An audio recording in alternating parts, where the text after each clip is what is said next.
Welcome to Inside the C-Suite, Journeys. I'm your host, Glenn Friedman, CEO of Prager Medicine International, a global solution to all your advisory and accounting needs. I want to take a moment to thank NJBIA for all of their support. And today's guest is Stuart Raynor. Stuart is the CEO of JCC Metrowest in New Jersey.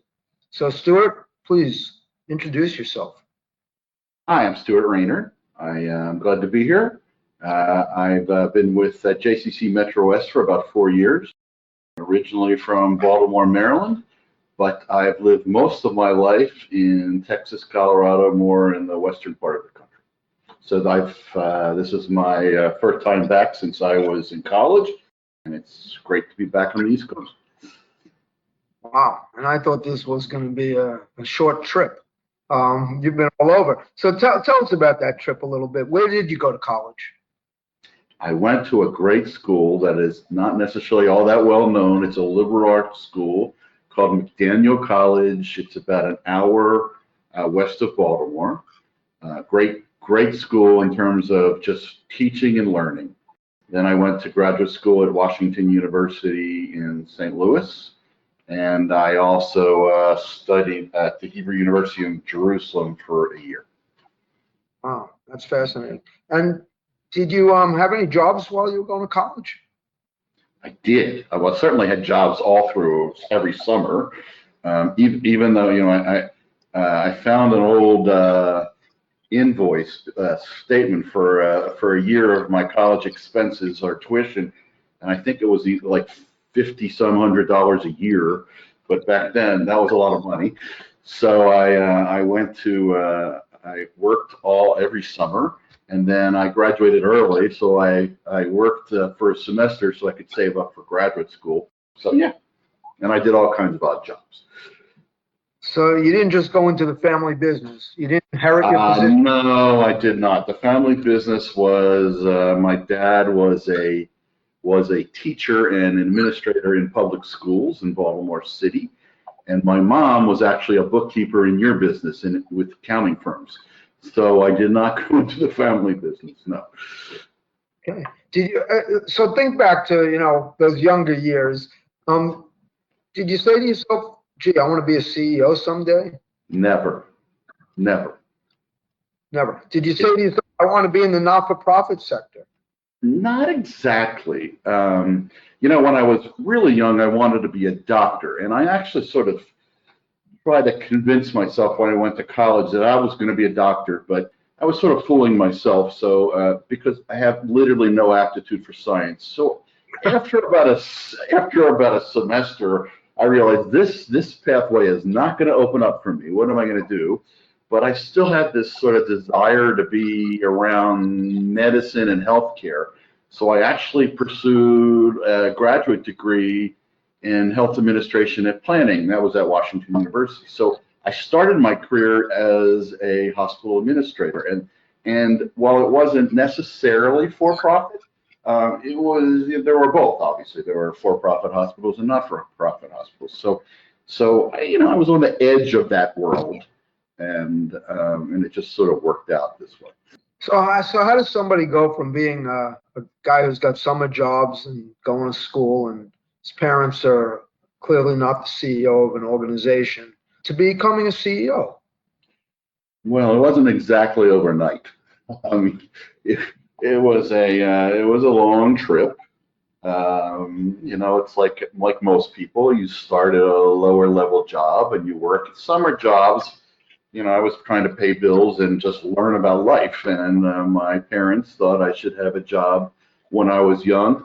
Times have changed. I was, I think, 14 when I had my first paying job that wasn't around the house. But, I started working in a variety of jobs. And then when I came out of graduate school, I had this degree that gave me credentials to start working in a hospital. And I interviewed at a lot of hospitals. They had a placement program. And in essence, after doing a year of residency, of a hospital administration residency in a hospital, they hired me to stay, and I was sort of the lowest ranking administrator in that particular hospital. So it's like everything else. You work and you work your way up, and it takes time, and you stumble and fall and win and lose and learn, and eventually you get there. That's it, huh? Or you get there if you have drive to stick to it. And it's not easy, but that's what happened. Do you consider yourself a competitive person or driven? I'm so that's an interesting question. I don't think I have a typical CEO personality. I do and don't. So what drives me is something that I actually learned from my first boss in the first hospital that I ever worked in. He was a physician. His name was C.B. Jackson, and he was really one of the country's best physicians. Very highly educated, very well known. He was the vice president of MD Anderson Cancer Hospital in Texas. He was a super brilliant person and had been recruited to run this community hospital in San Antonio, Texas, where I went. But the thing I learned about him was striving for high quality, to be really good at what you do. Not me personally, but the hospital, to be a really great organization. And I assumed that that's what everybody did. And I was young. I was, right out of graduate school. And I said, well, everybody's trying to be great. Well, that isn't really true. And what I found is it's the exception, not the rule.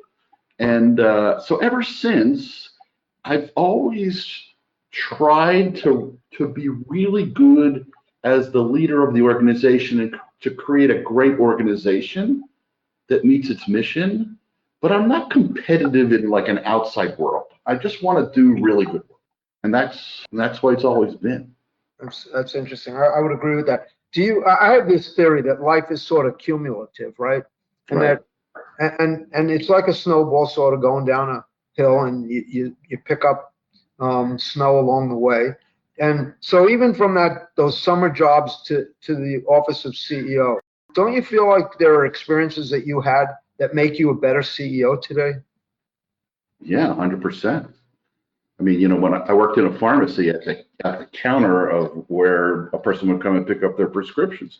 And I was in college, and you learn how to deal with customers and their issues and to keep them calm and, make sure that they feel good that what they're there for is going to happen. I mean, those are all things that stick with you. But I'm not sure today that's happening as much as it did when you and I were working, because I think there's a tendency to skip pieces. And I'm a big proponent of a liberal arts education in college, but that doesn't happen so frequently anymore. People go right into a professional pursuit, and that can be good if you know what you want to do. But I do think learning more about things that aren't necessarily related to your profession rounds you out as a person, and I think you perform better when that happens.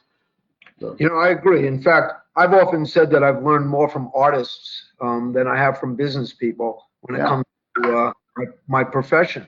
Creativity, organization, working with what you have to work with often formulates what an artist creates. If you have a stone in front of you, you can only create something within the confines of that stone. So I completely agree, and I think I learned so many lessons along the way from doing different things that you can apply. Right. I think as you age and also or have more experience, you realize that the more you learn, the less you know, and that sort of becomes part of the humility of life as you grow older and have more experience in a job. I agree with that. So do you feel like there's something so unique to you that would prohibit anybody else from attaining entree into the C-suite? No, I'm just like,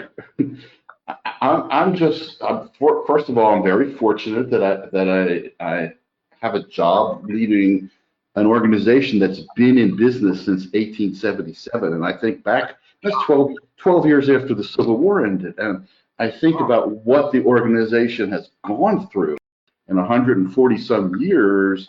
That's a heavy thing to think about. And what they have survived, just in any organization that's gone through that long of a period of existence.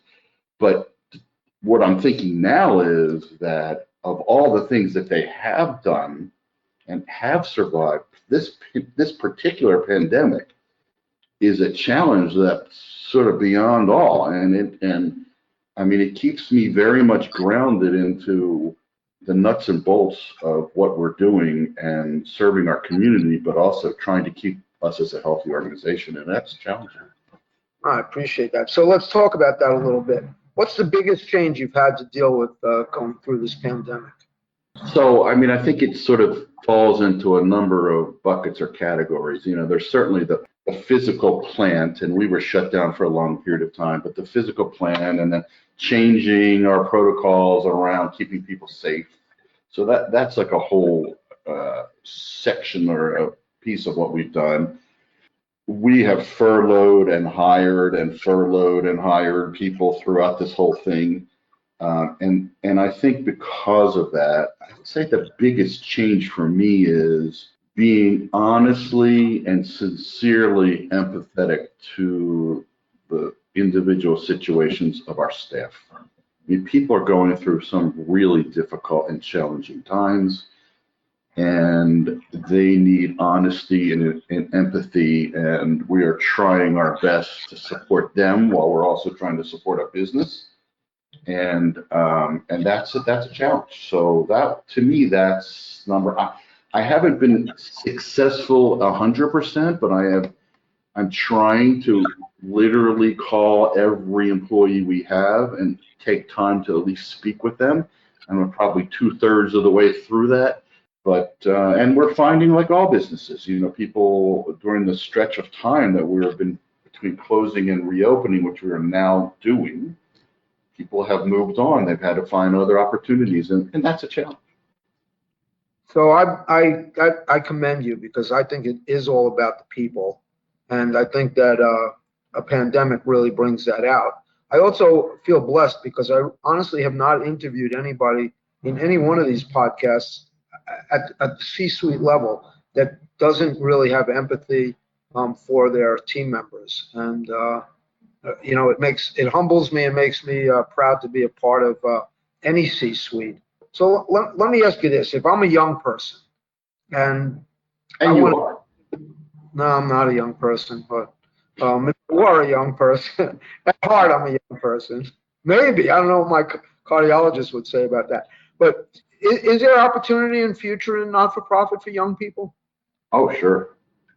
Yeah, I mean, there's a lot of opportunity, and not-for-profit is sort of a big grab ball name of, there's so many kinds of not-for-profits that whether it's health related, arts related, educationally related, whatever it is, there's tons of opportunity. And I guess like anything in life, you sort of have to narrow down your field of interest and try to target an entry to something that's at least in that area. And I have two children who are going to be 30 this year, and they laugh at me because I remember times in my life where I couldn't get hired, and I said, I'll work for free for a month, just give me a try. And if you don't like it, I walk away, nothing lost. And they look at me, of course, like I'm crazy, like who would do something like that? But you know, that's what we did. And to me, a lot of that and getting in and breaking in is just getting in front of the right people and just proving yourself. Perseverance, yeah. And I know now the number of applications for any individual job, especially if it's a virtual job, you don't have to go into a building. It's, you know, thousands of people for one job. It's tough. Yeah, no, I agree. And well, do you draw any distinction? Do you really think that there's a difference between running a for-profit and a so-called not-for-profit organization? Well, I don't think there's a difference in sort of the bottom line of what has to happen. You have to be successful. You know, non-for-profits have bills to pay just like for-profits have bills. We have staffing costs, we have benefit costs, we have facility costs, we have, you know, the same costs that a for-profit has. And I guess it depends on the individual situation. I So I don't think there's a difference. The challenge for a lot of not-for-profits is we can't raise capital like for-profits can. So it's a challenge because we have to go to donors, and donors can be generous and are generous, but it's a different kind of a capital raising process than, if a business would go out for capital. So and we're not returning to an investor. We're returning to ourselves and the community that we're serving. So I think that's the difference. But in the end of the day, you've got to run a profitable venture. And, our sense of whatever we quote call capital is reinvested back into, profit is reinvested back into our business. So we're not that dissimilar. That's interesting. Well, Although with certain exceptions, the rate of pay is generally not as well in a not-for-profit. So you have to be driven somewhat by the mission of that entity. well, I was just about to apply for a position, and I was going to offer you 30 days of me for free to see whether. Well, I would say if you could make it 45, we might try it. There you go. But you also discouraged me when you told me I'd have to contend with 1,000 applicants. So anyway, with that, Stuart, I really enjoyed this conversation. I appreciate you joining us inside the C-suite for our journey. And I look forward to meeting you in person one day. Thank you. Me too. Thank you.